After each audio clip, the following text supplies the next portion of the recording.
Ouais, c'est gâté certainement sûrement. Puis Chéric Balé confirme le mot d'ordre du président Laurent Gbagbo lors de l'interview avec les grands frères Alain Foucault. Donc, sans plus tarder, je vous laisse regarder la vidéo par vous-même.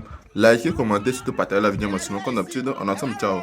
Déclaration suite à l'interview du président Laurent Gbagbo.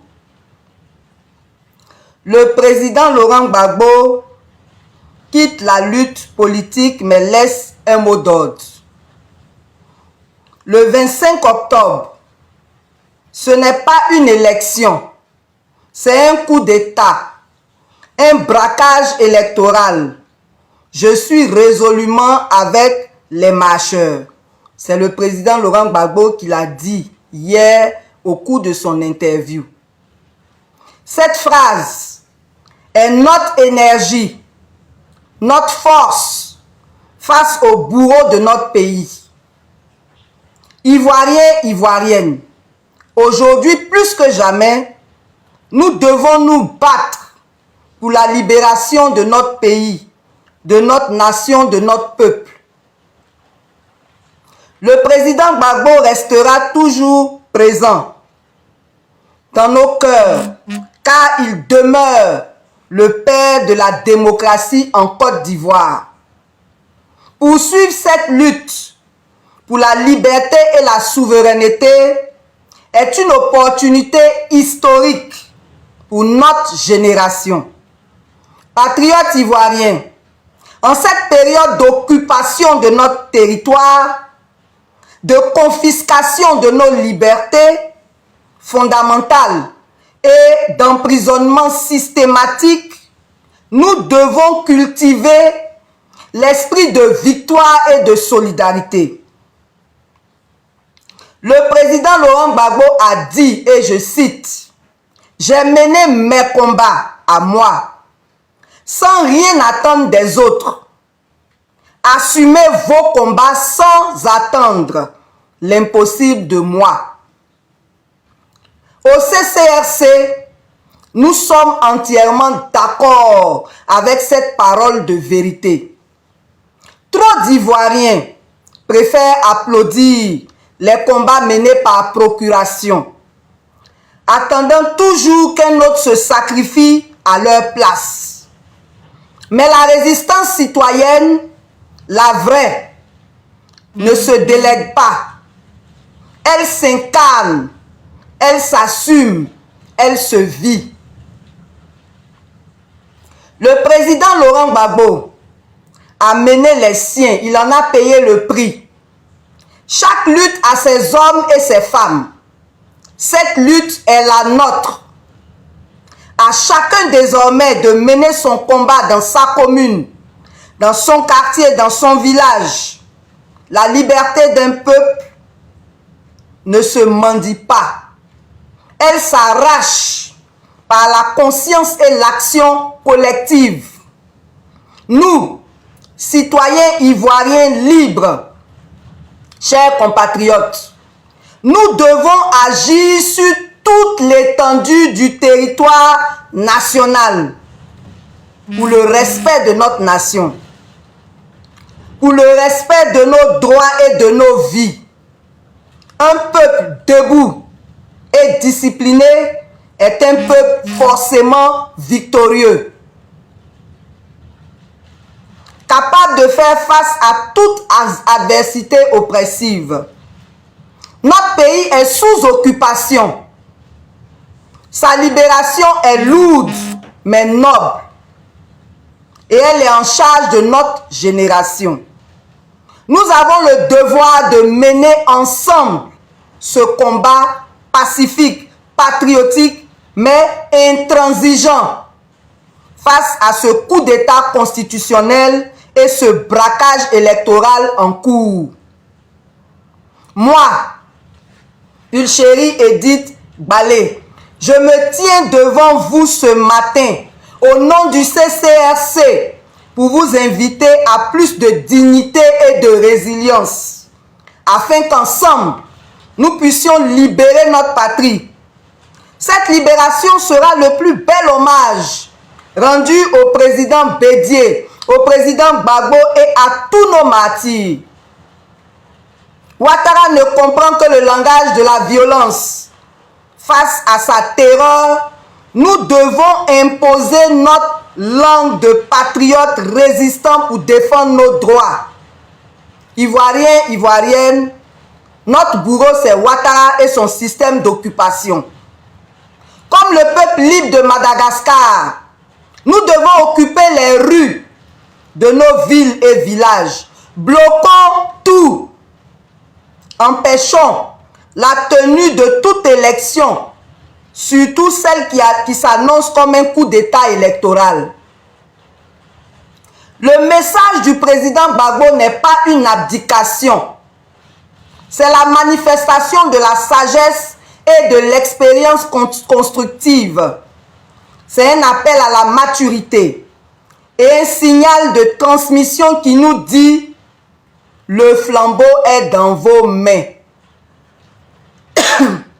Et nous, citoyens conscients, répondons « Oui, président ». Nous assumons ce combat, mais aussi ceux à venir. Le CCRC invite donc chacun de nous à descendre davantage dans les rues dès maintenant et à ne plus en sortir jusqu'à ce que le dictateur tombe. Bloquons tout pour libérer notre pays.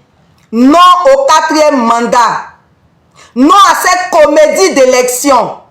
Non à la confiscation de nos libertés. Non à l'esclavage. Haut les cœurs. Pour le Conseil de coordination de la résistance citoyenne, votre servante. Que Dieu vous bénisse, que Dieu bénisse la Côte d'Ivoire. J'ai fini de lire la déclaration. Je vais maintenant, en français plus facile et en français ivoirien, vous résumer ce que je viens de dire. Ce que je viens de dire, c'est que le président Gbagbo a lutté pour qu'il y ait la démocratie. Il a obtenu le multipartisme. Il a mis les bases de la démocratie. Et il y a des imposteurs qui sont venus tout détruire. Actuellement, il ne nous reste plus aucun acquis démocratique. C'est pour ça que je vous dis toujours, on n'est pas dans un État, on est dans un pays.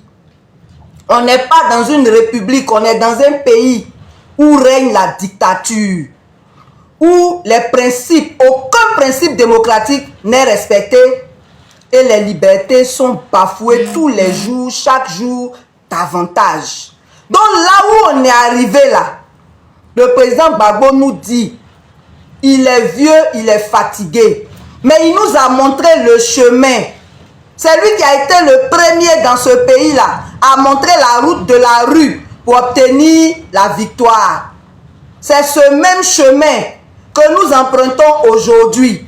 Et c'est pour ça qu'il nous dit qu'il soutient ceux qui sont dans la rue. Parce que c'est le chemin qu'il a montré. Il a lutté jusque dans sa vieillesse. Il est fatigué et il est sage. Il ne s'accroche pas au pouvoir. Parce qu'il sait qui il est, il sait ce qu'il représente. Et il sait que nous l'aimons. Et il sait que nous avons compris le message. Parce qu'il voit ce que nous sommes en train de faire. Et nous devons continuer de plus belle pour lui rendre hommage. Il faut que avant le 25 octobre, le dictateur là, il tombe. Et c'est ce qui va se passer. C'est ce qui va se passer. Ceux qui ne croient pas, c'est leur problème, c'est leur droit. Mais nous, on dit qu'avant samedi, là, le dictateur doit et va tomber. C'est de ça qu'on parle. Et c'est la responsabilité de chacun de nous. On n'avait pas compris le président Bédié. On disait qu'il était xénophobe, on parlait d'ivoirité. Aujourd'hui, vous-même, vous voyez, non? Il avait raison. Il avait raison. Et le président Bédié était un grand patriote. Aujourd'hui, là, on est en train de nous arracher tout ce qui fait notre identité ivoirienne. Et nous n'avons pas le droit de nous laisser faire. Nous n'avons pas le droit de subir. Nous devons nous lever. Nous devons avoir un sursaut patriotique. Et c'est ensemble que nous allons y parvenir. Donc à partir de maintenant, à partir de cet instant, si tu n'es pas encore sorti, organise-toi avec les gens de ta commune, les gens de ton quartier, les gens de ton village et bloquons tout. Pas d'élection le samedi 25 octobre. Et le dictateur doit tomber avant le samedi. Si nous sommes dans la rue, si nous persévérons, si nous gardons la rue, il n'aura pas d'autre choix que de partir. Donc, Ivoiriens, Ivoiriennes, chers compatriotes, le président Gbagbo nous a donné son onction. Le président Gbagbo nous a montré le chemin. C'est à chacun de nous de prendre notre responsabilité. N'écoutez pas tous ceux qui sont pessimistes. Ce sont des ennemis de la Côte d'Ivoire. C'est eux qui ont intérêt à ce que nous restions dans l'oppression. Mais ça ne va pas se passer comme ça. Il n'y aura pas de 4e mandat. Et ça dépend de toi, ça dépend de moi, ça dépend de nous. Nous allons donc nous lever ensemble et défendre notre pays. Que Dieu bénisse tous ceux qui auront ce sursaut patriotique pour descendre dans